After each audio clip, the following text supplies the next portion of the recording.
आज तो मेरे सारे सपने पूरे हो गए। मैं माँ बनने वाली हो गई। जब मेरे इस अंडे से बच्चा निकलेगा तो जीवन कितना अच्छा हो जाएगा। मैं अपने छोटे से बच्चे की हर इच्छा पूरी करूंगी। हम साथ खेला करेंगे।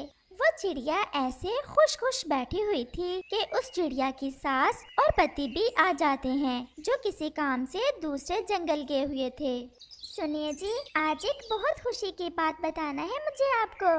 बताओ बताओ रानो, क्या बात है। ये देखें, मैंने आज अंडा दिया है। बहू, ये तो सच में बड़ी खुशी की बात है, परंतु मेरी एक बात याद रखना, हमारे परिवार में पहला बेटा ही होता है। हमारी ये परंपरा बरसों से चली आ रही है। कहीं ऐसा ना हो कि तुम्हारे इस अंडे से बेटी निकल आए। माँ, आप क्यों चिंतित हो रही हो? इस अंडे से बेटा ही निकलेगा। आप ये कैसी बातें कर रहे हैं? बेटा या बेटी पक्षियों के अपने बस की बात थोड़ा होती है। बेटा हो या बेटी, मैं तो दोनों से एक जैसा ही प्यार करूंगी। चुप कर जाओ। आप कैसे माँ के सामने जबान चला रही हो? ये तो बातें ही मनहूस कर रही है। मेरी बात कान खोल कर सुन लो। अगर बेटी निकली इस अंडे से तो मैं तुम्हें घर से निकाल दूंगी। अब खड़ी खड़ी हमारा मुंह क्या देख रही हो? जाओ और हमारे लिए खाने के लिए कुछ लाओ। फिर वो चिड़िया ऐसे अपना अंडा छोड़कर अपने पति और सास के लिए भोजन लेने चली जाती है। इसकी जबान बहुत लंबी हो गई है। देखा बेटा, कैसे चूं चूं कर रही थी। माँ, मुझे भी इस बच्चे का इंतजार है। एक बार अंडे से बच्चा निकल आए, फिर देखेंगे। वो चिड़िया नदी पर बैठी रो रही थी कि वहाँ कबूतर आ जाता है। चिड़िया बहन, आप क्यों रो रही हो? क्या हुआ है? कबूतर भैया, आपको तो पता है मैं कितने समय से संतान के लिए तरस रही थी। अब जाकर भगवान ने मुझे अंडा दिया है। तो चिड़िया, ये कौन सी रोने वाली बात है? ये तो खुशी की बात है। परंतु कबूतर भैया, मेरी सास और पति की इच्छा है कि मेरे अंडे से बेटा ही निकले। और मेरी सास कह रही थी कि अगर मेरे अंडे से बेटी निकली तो वो मुझे घर से निकाल देगी। चिड़िया, आप ज्यादा चिंतित ना हो। बेटी हो या बेटा, जब वो इस दुनिया में आएगा तो देखना, आपका पति और सास भी उससे प्यार करने लगेंगे। और बेटियां तो बेटों से ज्यादा प्यार लेती हैं। क्या भोजन मिल गया है आपको? नहीं कबूतर भैया, मैं तो अभी अभी आई थी। ये एक अमरूद है मेरे पास। मेरा तो पेट भर गया है। आप ये अमरूद लो और खुशी खुशी अपने घर जाओ। फिर ऐसे वो चिड़िया और कबूतर अपने अपने घर चले जाते हैं। वो रात को लेटे हुए थे कि रानो चिड़िया अपने पति से कहती है, आप भी माँ की बातों में आ गए। माँ पुराने जमाने की बातें करती हैं। अब समाज बदल गया है, विचार बदल गए हैं और बेटा और बेटी इस समाज में एक जैसे ही माने जाते हैं। वो कौन सा काम है जो बेटा करता है और बेटी नहीं कर सकती? परंतु रानो, आप जानती हो मैं माँ से बढ़कर कुछ नहीं कर सकता। मैं कब कह रही हूँ कि माँ से बढ़कर कुछ करो? आप माँ को समझा तो सकते हो, मेरी बात तो माँ सुनती ही नहीं है। भर लो कान मेरे बेटे के, मैं सब सुन रही हूँ। जो मन चाहे कर लो। मेरा बेटा मुझे छोड़कर तुम्हारी बात कभी नहीं मानेगा। मुझे विश्वास है अपने बेटे पर। माँ, मैंने कोई गलत बात तो नहीं की, ठीक ही तो कह रही हूँ। मुझे तो लग रहा है अब मुझे तुम्हारी ये जुबान काटना ही पड़ेगी। फिर वो चिड़िया खामोश हो जाती है और सो जाती है। फिर ऐसे ही दिन और रात गुजरते गए और फिर एक सुबह चिड़िया अपनी आंखें बंद करके भगवान से प्रार्थना करती है, ऐ भगवान, आप सब जानते हो मेरा और कोई भी नहीं इस दुनिया में। अगर मेरे अंडे से बेटी निकली तो मेरी सास मुझे घर से निकाल देगी। मुझे तो बेटे और बेटी में कोई फर्क नहीं, परंतु मैं मजबूर हूँ। आप मेरे इस अंडे से बेटा ही देना। वो चिड़िया ऐसे ही बैठी थी कि वो अंडा टूटता है और उस अंडे से 2 बच्चे बाहर निकलते हैं। चिड़िया तो ये देख बहुत हैरान थी।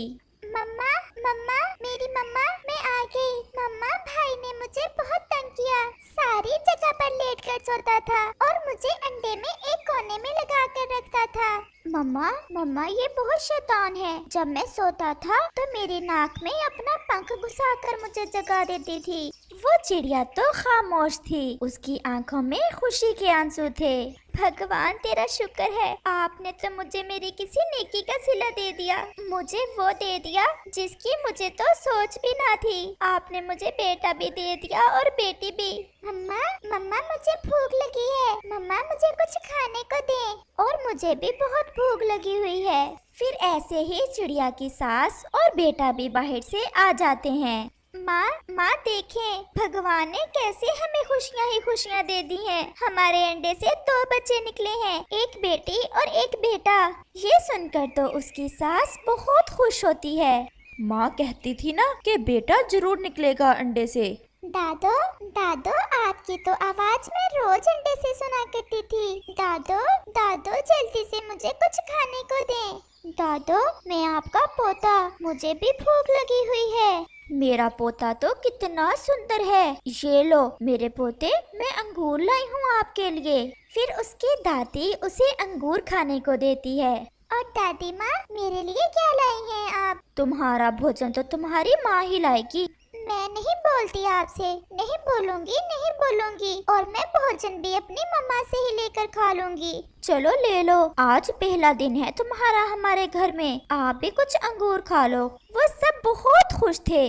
माँ मुझे तो बहुत प्यास लगी हुई है, मुझे नदी पर पानी पीने जाना है। आप बच्चों का ध्यान रखना, मैं पानी पी आऊँ। आकाश आप चलोगे मेरे साथ? हाँ मैं भी चलता हूँ। फिर वो दोनों नदी पर चले जाते हैं। वो नदी से ठंडा पानी पीते हैं और वहाँ कबूतर आ जाता है। कबूतर भैया आज मैं बहुत खुश हूँ, मेरे अंडे से 2 बच्चे निकले हैं, एक बेटा और एक बेटी। ये तो बहुत खुशी की बात है। अब तो आपकी सास भी बहुत खुश होगी। माँ भी बहुत खुश है। दादो दादो जब मैं अंडे में थी तो आप मम्मा से कहा करती थी कि आपको पोता ही चाहिए। दादो अब देखें मैं कोई कम सुंदर हूँ भाई से। दादो दादो जब हम दोनों बहन भाई बड़े हो जाएंगे तो आपके लिए अच्छे अच्छे भोजन लाया करेंगे। और मैं तो अपने दादो के पंखों में कंघी किया करूँगी और अपने दादो के पंख दबाया करूँगी। अपने पोते और पोती की बातें सुनकर वो बूढ़ी चिड़िया तो बहुत खुश थी। अच्छा मेरी पोती, अब मुझे माफ कर दो जो मैंने तुम्हें कहा। मुझे नहीं पता था कि मेरी पोती इतनी बुद्धिमान होगी। मैं अब अपनी पोती को भी अपने पोते की तरह ही प्यार करूँगी। पहले दोस्ती करो दादो मुझसे, फिर ही भूलूंगी मैं वो सारी बातें। मुझे तो और भी बातें याद हैं। दोस्ती पक्की दोस्ती। मुझे तो तुम पर बहुत प्यार आ रहा है मेरी छोटी सी लाडो। और फिर मम्मा चिड़िया और पापा चिड़िया भी आ जाते हैं। क्या कर रहे हैं मेरे छोटे छोटे बच्चे? मम्मा मम्मा मेरी और दादो की दोस्ती हो गई है, अब दादो मुझे बुरा नहीं कहेंगी। अच्छा क्या सच में? बेटी मेरी इस पोती ने तो चंद लम्हों में ही मेरा दिल जीत लिया है। मुझे आप ही माफ कर दें, मैंने आपको भी बहुत बुरा कहा। माँ जी आप हम सबकी माँ हैं, बस आप खुश रहें।